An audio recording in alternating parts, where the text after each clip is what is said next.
Le dossier technique du projet de la réforme est prêt, c'est-à-dire que le gouvernement actuellement est prêt techniquement pour toutes les éventualités possibles et tous les scénarios possibles.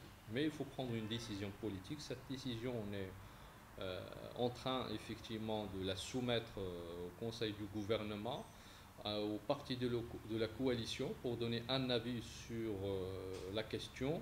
Et une fois cette décision adoptée, et nous pensons que cela va se faire incessamment, une fois cette décision adoptée, il y aurait donc une démarche sur le terrain qui va se faire pour essayer effectivement de faire en sorte que l'ensemble du circuit soit bouclé. Et pour être bouclé, il va falloir donc prendre des décisions au niveau de la gouvernance de la réforme, du système de réforme, au niveau même du produit à décompenser, et aussi la manière avec laquelle on va faire le ciblage et on va distribuer donc les transferts.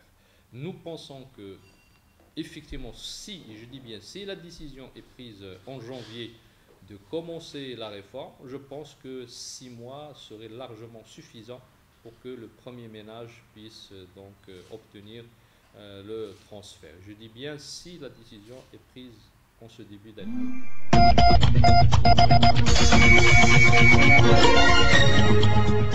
Le montant dépendra et du nombre des membres de la famille, mais dépendra aussi des produits qu'on va décompenser en premier. Donc il n'y a pas de montant arrêté tant que le scénario de décompensation n'est pas arrêté. Cela évoluera en fonction donc, du nombre de la famille, mais aussi du produit décompensé ou des produits décompensés, mais aussi du prix du moment.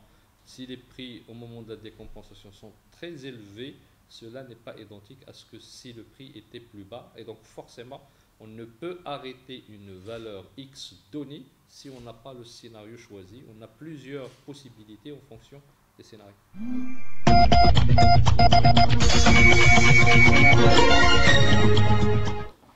Alors bon, effectivement, les derniers événements, je ne dirais pas de Marrakech, mais essentiellement de l'arrondissement d'ici d'Ali Ibn Youssef, ce sont des événements qui ont été initiés à cause des tarifs de l'eau et de l'électricité que ces gens-là pensaient être exorbitants. Une petite information à la base, c'est pour dire qu'en termes de benchmarking, si on doit comparer les prix de Marrakech au niveau de l'eau et de l'électricité aux autres villes marocaines, la ville de Marrakech se situe au milieu de la liste. C'est-à-dire que les prix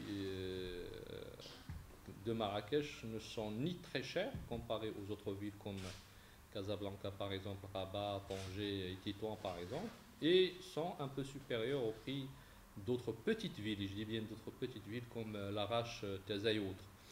Donc à ce niveau-là, les prix, ce n'est pas la question des prix en eux-mêmes qui ont été à l'origine de ces émeutes, mais essentiellement le fait qu'au niveau des factures, donc regrouper des ménages qui consomment l'eau et l'électricité, en regroupant un certain nombre de ménages dans un seul foyer de paiement, cela fait monter donc la charge et les fait basculer vers les tranches supérieures. Et effectivement, une décision du gouvernement a été prise au milieu de l'année dernière, et cette décision devait effectivement permettre de résoudre ce problème, mais techniquement, cela n'a pas été possible parce qu'il est très difficile d'identifier ces ménages, mais aussi de faire en sorte que la facture soit répartie en fonction des ménages. Donc c'est un travail que nous essayons de faire pour essayer de remettre à plat ce problème et essayer effectivement de trouver une solution. L'ensemble du gouvernement a pris en charge cette question, non pas seulement le ministère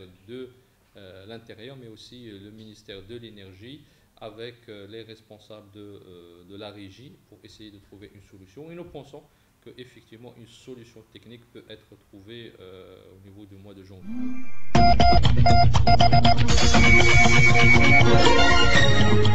Nous pensons que l'un des grands problèmes effectivement de la réforme, c'est de cibler donc les populations, mais aussi les ménages concernés. Nous pensons que le gouvernement est prêt pour aider donc, les populations pauvres, mais aussi la frange inférieure de la classe moyenne. Et le ciblage va se faire en fonction donc d'une fiche technique qui sera remplie par les ménages et dans laquelle on a un certain nombre d'informations concernant le niveau de vie, mais aussi le niveau de richesse du ménage et sa participation à la consommation des produits compensés. Ce scoring va nous permettre effectivement de lister les gens et de leur donner une note. Et en fonction de cette note, on va voir quels sont les ménages éligibles et ceux qui ne le sont pas.